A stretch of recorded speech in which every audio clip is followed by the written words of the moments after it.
بسم اللہ الرحمن الرحیم۔ السلام علیکم یا علی مدد۔ ناظرین، اس وقت ہم دربار حضرت نوری سلطان عبدالرحمن پر موجود ہیں۔ یہ دربار اونچے اور سرسبز و شاداب پہاڑوں کے بیچ واقع ہے۔ اس علاقے کو باغ نلاب کہتے ہیں۔ اٹک سے تقریباً 18 کلومیٹر کے فاصلے پر باغ نلاب کا علاقہ ہے۔ ایسے میں اتنے بڑے ولی مقرب کی اس جگہ پر موجودگی ذات خداوندی کا بہت بڑا انعام ہے۔ آپ کا نام سلطان نوری عبدالرحمن ہے اور آپ کا طریقت کا نام نوری کلیان ہے۔ آپ اپنے دور کے بہت بڑے مایہ ناز ولی بزرگ گزرے ہیں۔ آپ کا تعلق بخاری خاندان سے ہے اور آپ کے والد بزرگوار کا نام پیر شاہ عبدالوہاب بخاری اور لقب زید الانبیاء ہے۔ یہ لقب آپ کے بہترین زہد و عبادات کے نتیجے میں عطا ہوا۔ آپ کے اس زہد میں مالک رب العزت کے حضور 36 سال کا سجدہ شامل ہے۔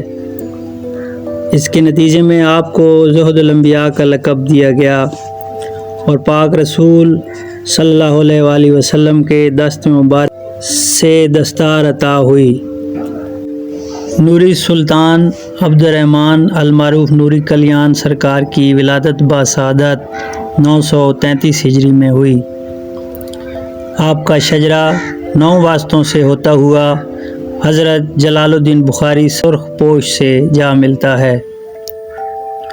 نوری سلطان عبدالرحمن کے والد کا نام زہد الانبیاء پیر شاہ عبدالوہاب بخاری ہے اور ان کے والد کا نام پیر قطب شیر جہانیہ بخاری اور ان کے والد کا نام پیر شاہ جنید نور حضور بخاری اور ان کے والد کا نام پیر شاہ عبدالرحمن کبیر بخاری اور ان کے والد کا نام شاہ عبدالکریم بخاری اور ان کے والد کا نام شاہ نور الدین بخاری اور ان کے والد کا نام شاہ سید محمد بخاری اور ان کے والد کا نام شاہ ابو سعید بخاری اور ان کے والد کا نام شاہ محمد غوث بخاری اور ان کے والد کا نام سید جلال الدین بخاری سرخ پوش ہے۔ دربار کے ایک طرف سرسبز و شاداب پہاڑی سلسلہ ہے اور جنوب کی طرف شفاف پانی کا دریا بہتا ہے جو کہ دریائے سندھ کے نام سے جانا جاتا ہے۔ اس نیلے شفاف پانی اور سبزے کے سنگم کی وجہ سے اس مقام کو باغ نلاب کہا جاتا ہے۔ نوری پیر شاہ عبدالرحمن کی کرامات کے حوالے سے ایک روایت یہ بھی ملتی ہے کہ جب آپ زہد و عبادت میں مشغول ہوتے تو اس دریا کے گزر سے بڑا شور ہوتا تھا۔ آپ نے اذن الہی سے اس دریا کو خاموشی اختیار کرنے کا حکم صادر کیا تو اس طرح آج تک یہ دریا اس مقام سے خاموشی سے گزر رہا ہے۔ نوری سلطان عبدالرحمن سرکار نے اپنی زندگی کا بیشتر حصہ اس مقام پر زہد و فقر اور مخلوق خدا کی خدمت میں بسر کیا۔ جب آپ یہاں آئے تو یہاں کے لوگ کفر و شرک کی نجاستوں میں غرق تھے۔ آپ نے اپنی تبلیغ دین اور کرامات سے لوگوں کو مشرف با اسلام کیا۔ آپ نے فقر و زہد اور تبلیغ و اشاعت میں بہترین زندگی بسر کی اور روحانیت کی شمع روشن کی اور بالآخر 980 ہجری میں اس ظاہری دنیا سے دارالبقاء کی طرف چل دیے۔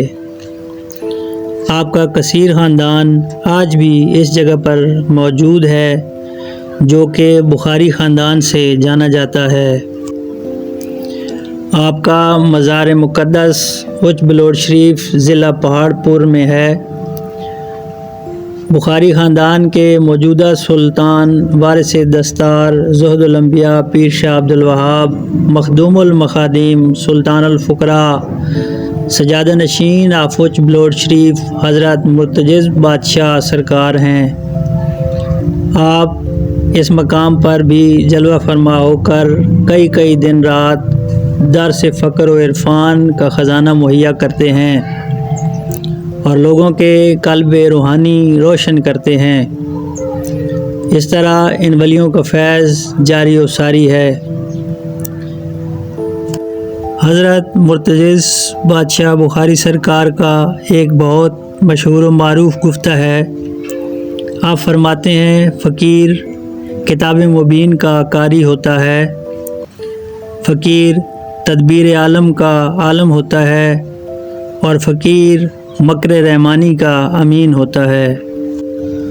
اور اس طرح ان ولیوں کی طریقت کا فیض آج بھی جاری و ساری ہے۔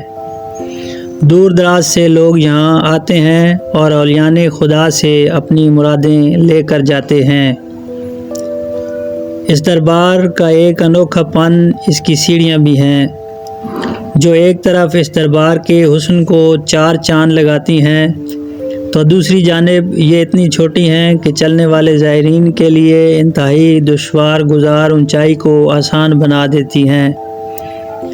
دربار کے پہلو میں ایک خوبصورت مسجد و امام بارگاہ کی تعمیر کی گئی ہے، جس کا سنگ بنیاد سجادہ نشین آفوچ بلوچ شریف سید مرتضیٰ بادشاہ بخاری سرکار اور پیر کامل سید کوثر شاہ بخاری آف جنگ سے لیا گیا، جبکہ اس کی تعمیر میں یہاں کی کھٹر خاندان کا بڑا کردار شامل ہے۔ اس تھوڑے سے تعارفی پروگرام کے بعد ہمیں دیجیے اجازت۔ اللہ نگہبان۔